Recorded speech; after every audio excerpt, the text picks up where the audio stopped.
We're here. Hi. We're in the studio. Yes. Still. And Lewis is here.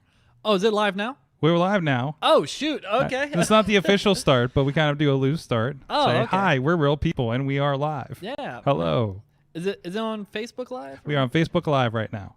That's crazy. People can go live right away whenever they want. Yep.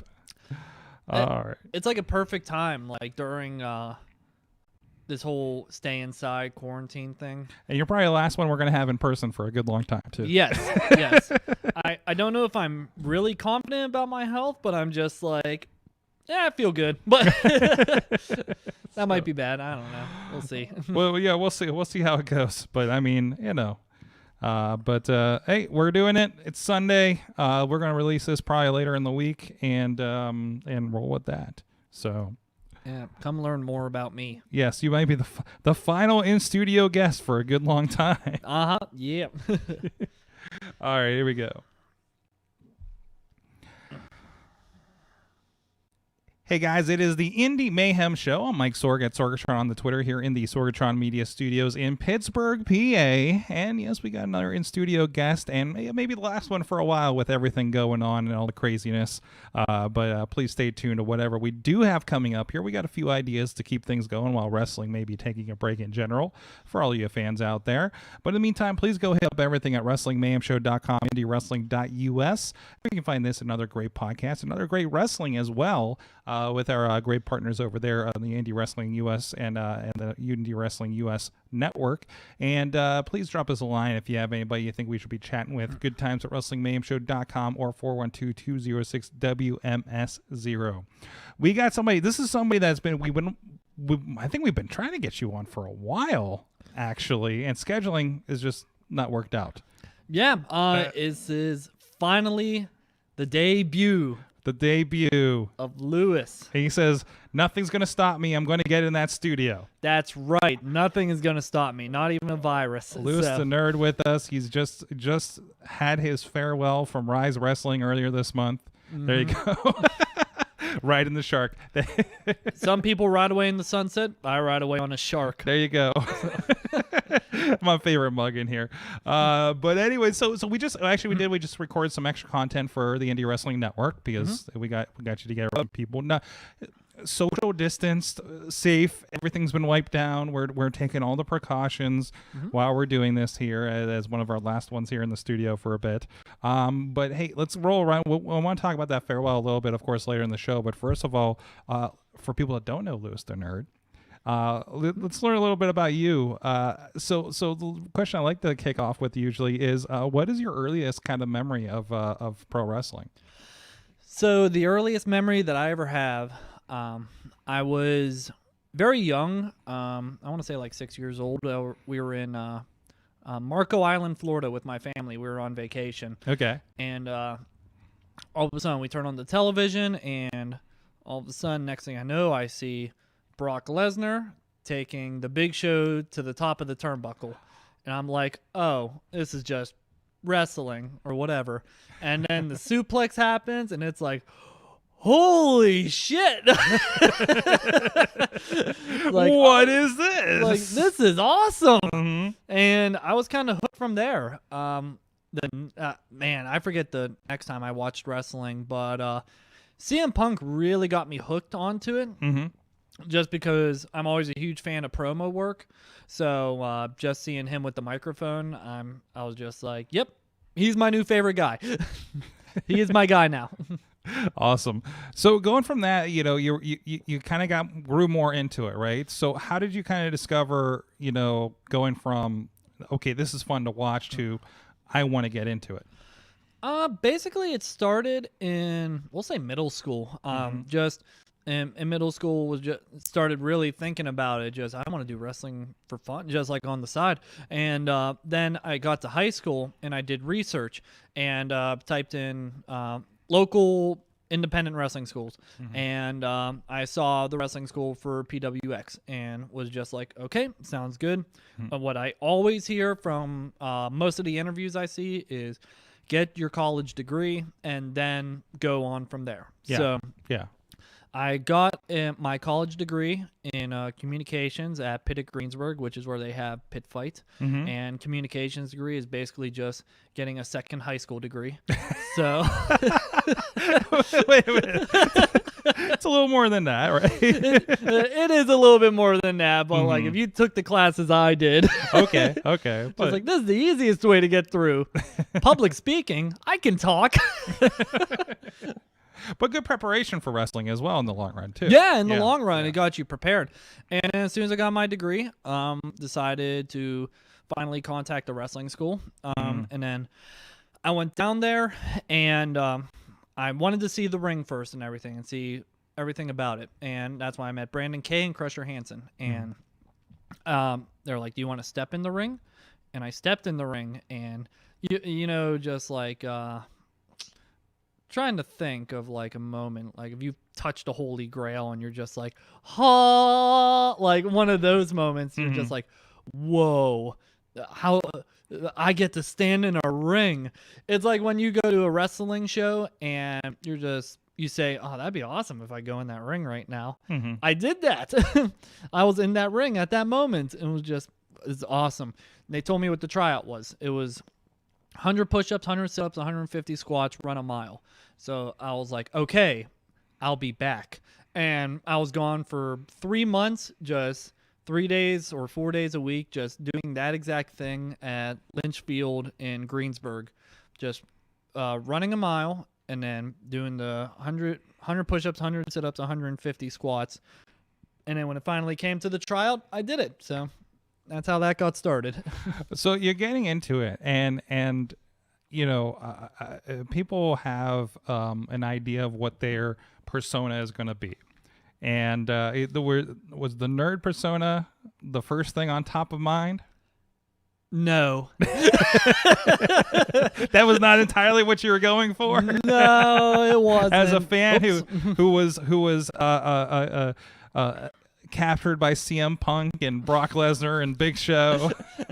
Well, my original idea was every time I would make a wrestling character on a video game, he would be, he'd be 6'10", 280 pounds. What's your actual height? My actual height is 5'10". Okay. And I'm 150 pounds. Okay. And my wrestler would also be able to do a Phoenix Splash. Okay. So, all right. And not asking the world. I mean, yeah. So I would have the expectation of just like what everyone wants to do when they get into wrestling, and watching CM Punk and Brock Lesnar, badass heel. So, like the way CM Punk talked and delivered himself, I was just like, that's awesome. That's what I want to do. And so I got into it, and when we were filming the other content, I told you about how I wanted to be a character named Dustin Brown. Because I was like, God, that is the whitest name possible. I want that name to be an arrogant person.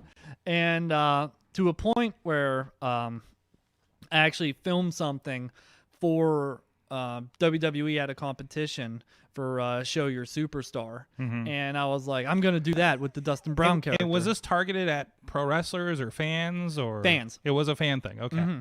But like they had the guy the Brock Lesnar guy, like he filmed one. Oh, really? Yeah. The guy that reacted to the Brock Lesnar winning against Taker. Yeah, he made a video for it, and I made a video for it also, and I actually made like a WWE like highlight reel.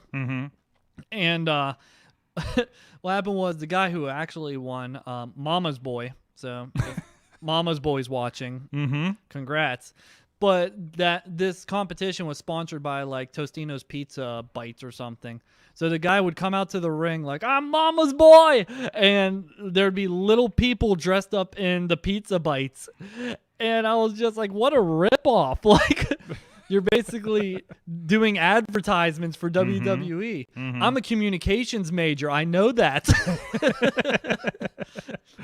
So, but still, you said you got into one of the packages, so you got a little bit of TV time, right? Yeah. So. The package is funny. Some of the people, like there's this one guy, he was like wearing a mask, like a lucha mask, but you could see like his eyes. He kind of looked nerdy, like me. And it was just like, Oh, what do you say? He's just like, My name is no. My name is Fred. And you ever get that feeling when someone coughs in your mouth? I'm like, what is this guy talking about? That guy would be the biggest heel today. After that, he was just ahead of things apparently. Speaking of that, I just touched my nose. Oh no, he touched his face. All right, Yeah. so I got hand sanitizer with me. We're so good. We're good. Honey Badger, who's I got hand sanny with me. We're all set. We're social distance. He's across you're 6 feet away from me.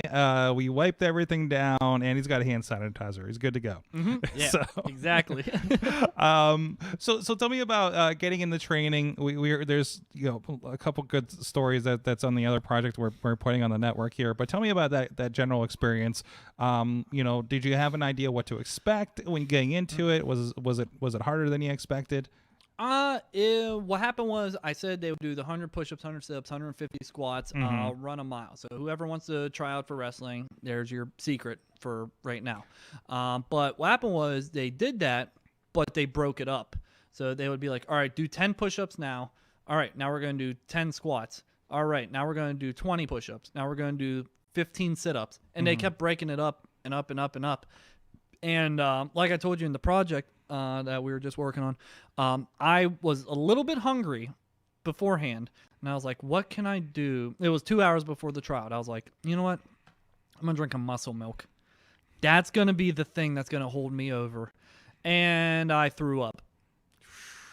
I threw up, and I was looking at the trash can like, and Brandon K just goes, you can throw up if you want to. And I was just like, I'm going to throw up. And so I just threw up in the can, and I was crawling back into the ring, and they're like, you still want to go? I'm like, yes. So it's exactly like you see in the movies from the sounds of it. So, so you pushed back that you still came back. Yes, still came back. Still crawled into the ring. Brandon pushed me to do more push-ups. He was like, you got one more in you, and I did it. This was at the end of the trial, too, where they were doing push-ups. And they're like, you got one more in you. I did another push-up. He went, you got one more in you. I did another push-up. He goes, come on, I know you got one more in you. And I went down, and I was pushing, and I was like, ah.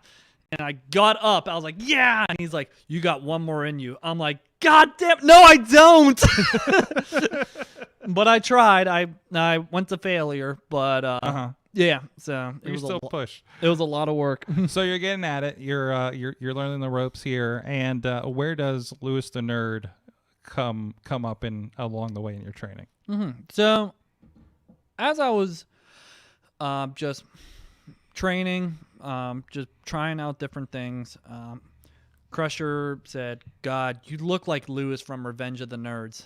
And had you seen that? Were you aware of this movie? At the time, I did not watch it. Okay. I had no clue. It was the 80s. So yeah. I had no clue about the movie at all. And sometimes if you're coming up with your own character, that's a good thing. Because you can get a basis of what the character is, but not exactly replicate the character.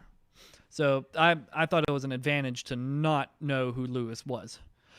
So I started slowly coming up with like little things here and there. I tried doing out different laughs. There was a time where I was training where I did the laugh like throughout the match. And I know that sounds like, oh, he just laughed in little parts. But I mean like me running around like, and I bump and I'm like, like I'm So the laugh was just a reaction to everything going on. So I was in kind of like Joker. So like I'm in a rest hold and I'm just like, and they're just like, okay, that's way too much laughing. You need to you need to tone down on that. God, I make myself laugh. So is there is there a part where you're just like practicing the nerd laugh in the mirror? Yeah, there definitely was. But I kind of got like his laugh in the movie. I don't know. It's different from mine, but my laugh is distinctive. I'm trying to think. Like, it sounds like he's like like that. It's like asthmatic. Yeah. On top of things, like loud and asthmatic. It's asthmatic. Like, and me, I'm like, like it's more. up, like if that makes sense. It's more joyful. Yeah, it is more joyful. Awesome. So you starting to develop this nerd, your inner nerd, if you will. So how did and this was the school was with PWX, of course, at the time, right? Yes. Going into things. So you get into a little bit about that development in your first match. Tell me a little bit about that first match. The first match. So at the time they were doing a whole storyline with the Order, and that And what was the Order? That was the faction at the time, right? It was a heel faction at PWX. Brandon K was the leader. Duke was in it. David Lawless was in it. Lee Moriarty was in it. Matt Potts was in it. I don't think anyone remembers who he is, but he trained with us. Okay. So that's a shout out to him. And so basically the first match I was supposed to do was against Quinn Magnum. And the order was this: how to get into that match, because it doesn't make sense. Why am I picking a fight with Quinn Magnum? We've established this. I'm 5'10" and 150 pounds, and he is bigger than that. So I think he's a good 6'4", if I recall. Yeah. Yes. So I come out, and because I'm just doing nerd stuff, just running around, and I see the Order, and my idea in my head was like, I want to mark out for them. Like, I want to be like, I go out there and I'm like, oh, you're David Lawless, you're Duke Davis. And I did that, and then they said, you know what, Lewis, we're gonna let you join the Order. And I'm like, marking out over that. And then they said, but you have to punch Quinn Magnum. And then Quinn comes out, and so I punch him once. He does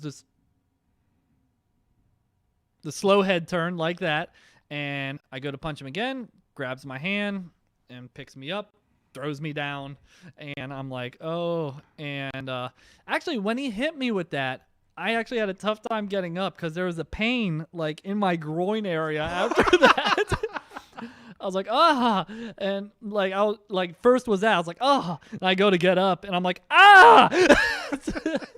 It's pain everywhere. And then he hits me with a choke slam, and I did push up for that, but that it was kind of dumb to do that because he picked me up with ease like I'm a pencil. And so the choke slam happened, 1, 2, 3, and that was my first match.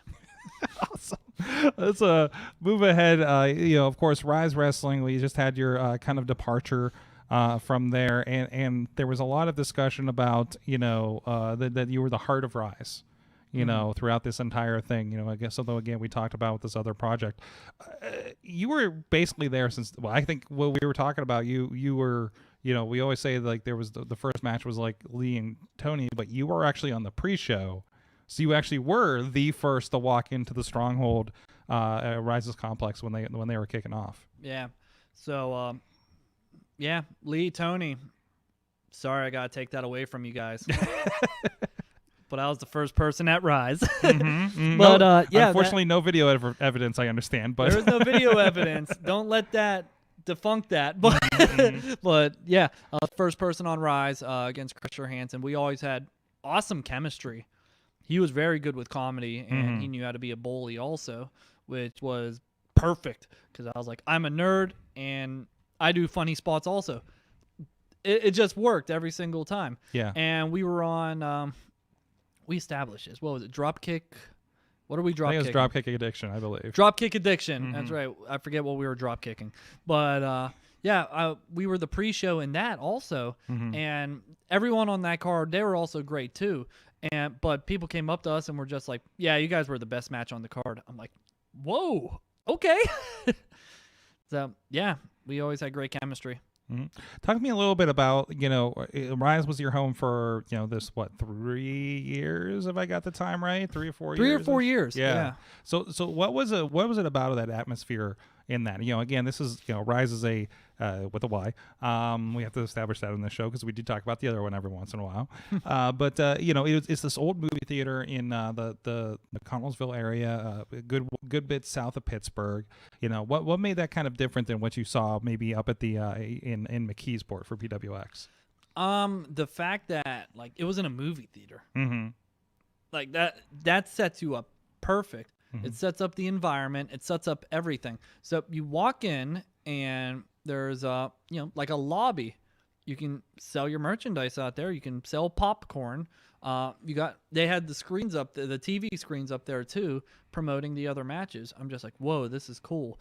But you know what's even cooler? Going inside. Like it's like the build up to going inside of there. It's like telling a story. Sorry, my mind is all over the place. Like I told you, like when I do a podcast, when I think of something, I'm like, I need to talk about this. You've been doing a lot of them lately. So. Yeah, but it's like Disney World because I talk a lot about Disney World when I was talking to Brandon Kay because I know a lot about Disney World. It's telling a story. The second you go into the park, you go in there, and all of a sudden you're at a train station, and you're just like, oh, I wonder what's inside of here. Because they actually cover up Cinderella's castle really good before you even get into the park. You can see it when you're like outside on the monorail, but when you're like right outside the park, you can't see anything. Next thing you know, you walk in. I forget what they called it, but I researched it, but they called it like the grand opening or like the first landmark that you see. You turn that corner and then you're right on Main Street and then you just see this castle in the distance. Did I just compare Rise Wrestling to Magic Kingdom? I guess. But but you go into the theater, you go into this the lobby, and then it's just like, oh my God, then this wrestling event is in a movie theater. Then you go into the movie theater. You got the movie theater screen in the background. At the bottom of it is a wrestling ring. And yeah, it just all lined up perfect. And I got such a great vibe off of that environment. So yeah, Rise is cool. And it's magical, supposedly. It's magical. You could say it's the happiest place on earth. Yes.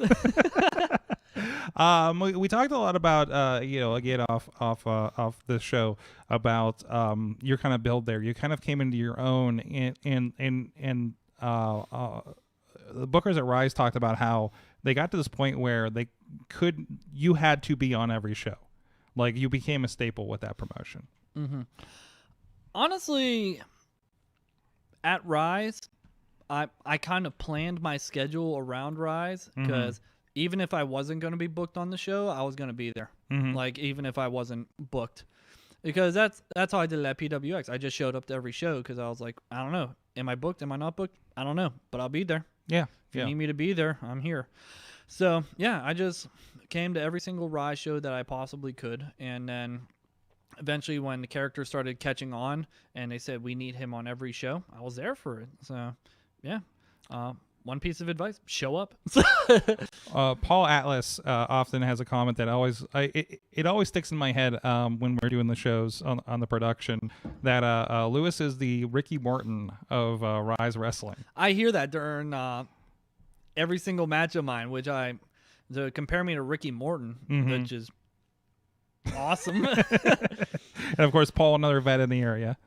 But one thing I learned from watching like a Ricky Morton match or like listening to anything about it, he looks into the crowd's eyes and like, reaches out to them. And that's like, help me. Your cheering will help me. I am Tinkerbell. Clap for me. But I never thought about that. I never thought about that old Peter Pan clap for him thing. Yeah.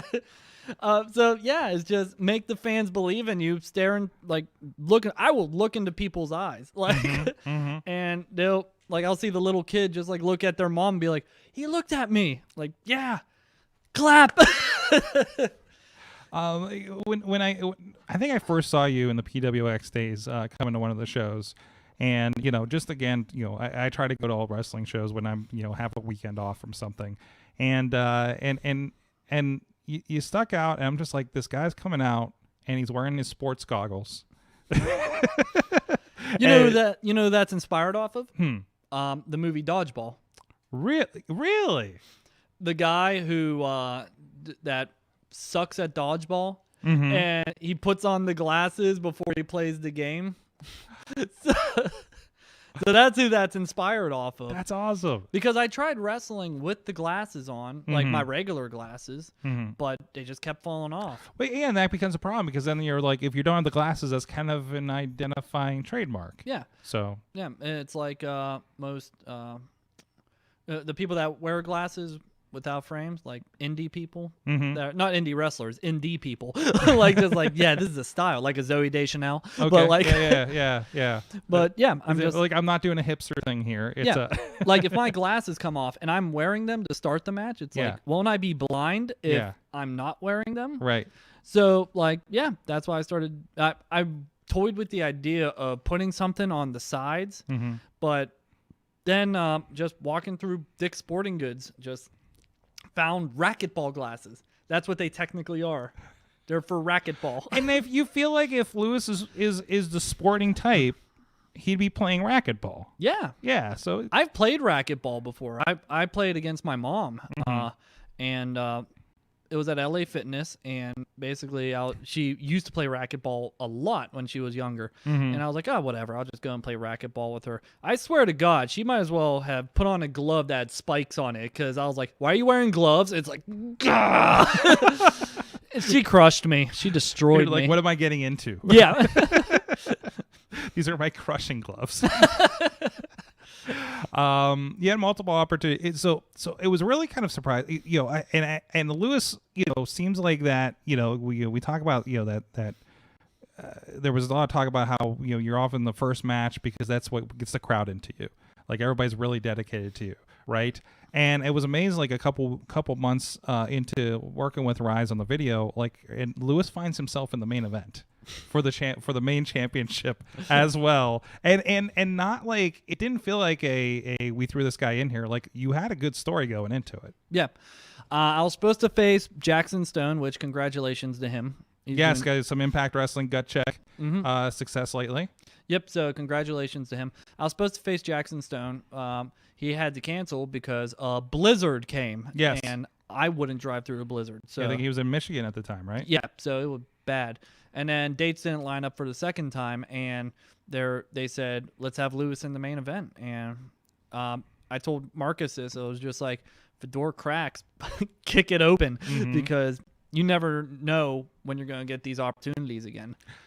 So you had this for you were in the picture for a little bit, had a couple of matches with that, and again, had great matches with Lee Moriarty. I know you're talking about that was one of your early on Rise, one of your favorite kind of experiences.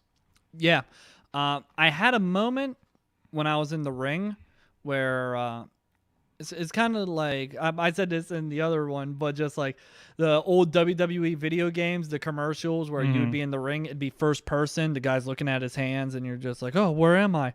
And John Cena's coming to the ring, and he's like, you! And that's how I felt. It was first Lee came out, and like I get a big reaction most of the time when I'm wrestling. Yeah. But that was the first time I knew it wasn't going to be big for me. It was going to be all around. So it was, Lee comes out to his awesome music. So I love his theme song. I don't know where to get it on iTunes, but I want to get it. And then Jack comes out, and Jack Pollock. Jack Pollock. And it was that moment where it was just like, holy crap, I'm in the ring with these guys. Like, how did I get here? Jack had been tearing it up for a while with IWC and other promotions in the greater area. Lee was really probably just hitting his stride. It's weird to say now with everything going on with him these days. But he was the first Rise champion a few months into that, and really kind of hitting that. Yeah. Lee is awesome. Jack Pollock is awesome. And when you have two awesome people and you have someone who's trying to be awesome, and you have an awesome match. That was good. We have some cool details, cool fun facts about some of how that match came together on our project that'll be coming up on the network soon. From there, you got into tag teams really big up until the end here with Rise. Tell us a little bit about getting the kind of inception of military intelligence. Military intelligence. There was a tag team tournament that was coming up, and my schedule outside of wrestling wasn't lining up with Rise Wrestling. So there was a point for about a couple months or so where I really wasn't wrestling on Rise because I got married. So we've been married for about a year now. Drake and I. Oh my. No, but Marcus had an idea. Now that I know, Marcus had an idea of putting Drake and I together, and so we have this awesome quick match. And I think one detail no one really saw, except for me, for my final match and the first match Drake and I had. After our match ended, I grabbed the microphone and I won that match. And I go, Drake, you were a worthy opponent. Like I said it just like that. I don't know why I wanted to say it. But in the last match, before he does the Shawn Michaels Ric Flair moment, instead of saying, I'm sorry, I love you, I have him say, you were a worthy opponent. That's what he says. That's great. That was one of those moments where I wasn't there. I was unfortunately off on a shoot in Florida for the weekend, so sad I couldn't make that. But I remember having a call with my wife who was filming that event, and it was just like, you got to this moment. This happens. They do the Shawn Michaels thing. They do the Ric Flair Shawn Michaels thing, and it was like it was so great, you know. And she was very excited to have been present for that. Just. That match was one of the films that I studied to get ready for that match. And the funny thing is, what was it? Ric Flair works a lot of heat on Shawn Michaels in that match. Yeah. And it made sense because I watched the match. I'm like, Rick doesn't take a lot of bumps because he's old. And so I was like, Shawn Michaels really put that match together well. So like, honestly, after my match, I felt great. Like, I didn't hurt or anything. It was just we planned it out so well. So yeah. You had a pretty good send off there. You had the entire a lot of your partners in training came out. They put all the belts on you. That was funny. If you rewatched the clip of that, Duke puts the one title on me, Gannon puts the other title on me, they put it on my shoulders. And Tony Johnson puts the shoulder around my waist, but he doesn't strap it. So as I'm walking up to the rope, he's holding on I saw this. and waddling with me. And I do the whole pose like that. I can't remember if I edited it out, but like I know I saw it. You did a good job. You found the angles of where to hide it. So yeah, but it was a funny moment. I liked it. Awesome. So you've had this career for the last 4 years, right? Yeah, around 4. I always say 5 because I'm just like Labor Day 2015 was my tribe. So I don't know. I'm blunt. Like I don't line up the months and everything.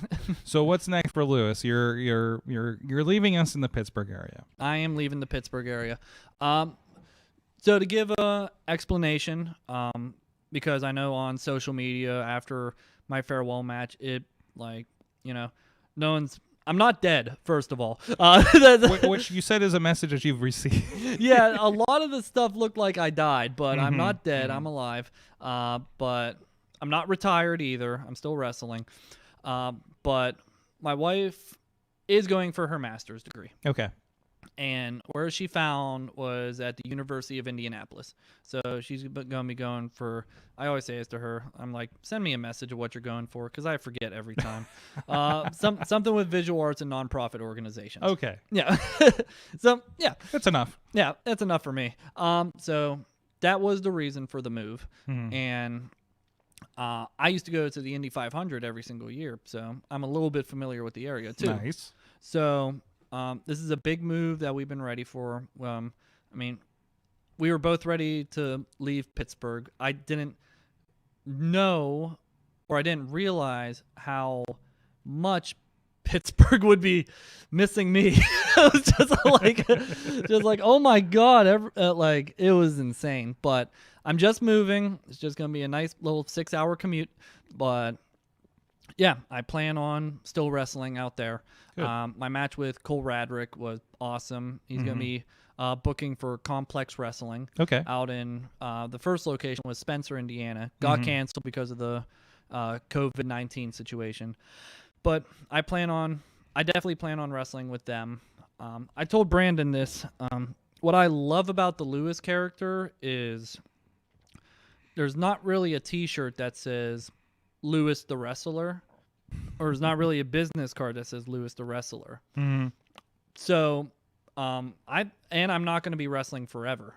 So I would love to keep building this brand of just Lewis the Nerd, even if it's if it's entertainment, obviously entertainment, but like entertainment such as like podcasting, and like I told you before, I tried getting in with radio stations to try and be on the air. So even if it's on the air for the radio stations or television or anything. So, I mean, look at John Cena. He went from wrestling to big in Hollywood. I'm not saying I'm going to be in Hollywood tomorrow. I'm going to be like singing. You'll find your Hollywood. Yeah, I'll find my Hollywood. I'm going to be singing into like Korn out in Indiana. But that's kind of the game plan. Just keep growing the brand of Lewis. Awesome. So you've been able to kind of workshop like what this is in a wrestling ring, and you have that direct feedback of the fan base. So, and I think you realized the last match that you can also make people cry. That was a scary tool that I should not know about. When everyone came out and I'm looking at everybody and everyone's in tears, I feel like Thanos. I'm like, I have this power. I must use this for good. You just look at your hands. But don't let that take away that I was very emotional that night as well. I was focused on the match, but after the match was over and like everyone came out, that was too much. Like some of those moments where you feel like you don't deserve all of that, but it happened. Like that's amazing. Well, Lewis, it's been awesome to watch this journey. One question I like to end the show on: what's the best and the worst thing about indie wrestling for you so far? The best thing I think is the easy answer, which is the fans.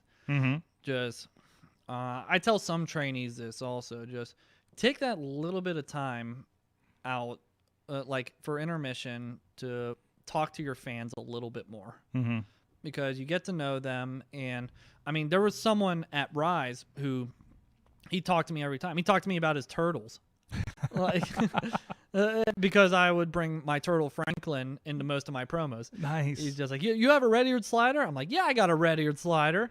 So yeah, take that little bit of time to talk to people. And literally, just if I go into a quick story, there was this guy who I don't know his name, which I feel bad about, but he would come up to me during intermission every time and say, Lewis, man, you're the only reason why I come. You're the only reason why. And then I lost my match to leave Pittsburgh. Oh, no. And he comes over to me and he's like, I'm done. No. I'm not coming to any more Rise shows. Oh, no. I'm like, yeah, sorry. But sorry, Brandon. So, Lewis, thank you for the house. Oh man, let's say, Lewis, it's been awesome. Like I said, seeing you develop and grow, and just amazing seeing you get that reaction out there. It's been awesome to film your matches over these last couple years. Thank you. I gotta say the bad thing. Oh, the bad thing too. Yeah. Oh man. If I come up with a bad thing, I'm gonna go a little bit out of left field. Okay. We're gonna talk about the food. The food? The food. I feel like when you go to PPG Paints Arena, you got a sushi bar, you got Dunkin' Donuts, you got you got all these restaurants. Let's add some restaurants into some place. Let's get some sushi inside of independent wrestling. Some high-end indie wrestling fooding. I got you. Yeah, let's get Dunkin' Donuts to sponsor a show. So, yeah, let's do that. Let's work on that. Rather than just a hot dog and French fries, cheese fries, just like, let's get some Dunkin' Donuts in there. Get some donut breakfast sandwiches. There you go. I had Chick-fil-A at one of the high school shows. Yeah. I remember they had at their concession stand. Or the high school football has that. Yep, Up high in the school. North Hills. Yeah, high school football concession stands, they definitely do have it because my parents had to work concession stand because my sister was in marching band. And so that's what the marching band parents do to pay their dues. Let's bring that around. Yeah. Bring that around. Where can people find you online so they can follow your journey out west here? Yeah, like I said, not dead. You can follow me on social media. That's going to be at Lewis the Nerd on Facebook, Twitter, Instagram, and YouTube. Just spelt just like that. Lewis the Nerd. Excellent, Lewis. Thank you so much for joining us, and hey, we're gonna have to get you back and at least check in with you in a year or so. See what's going on out there. We have technology. We have the technology, and we have the technology for you guys to check out all the back episodes of the Indie Mayhem Show. Please go check it all out. Again, indiewrestling.us, wrestlingmayhemshow.com, and please subscribe to us on iTunes or your favorite podcatcher these days. I know iTunes isn't really a thing, but I like saying it. I've been saying it for 14 years, guys. But thank you, everybody. Until next time, please support indie wrestling and stay safe out there. All right. Thank you, streamers. We'll still be streaming. Of course, nobody else in the studio really this week for the doing. But thank you for dropping in. We will be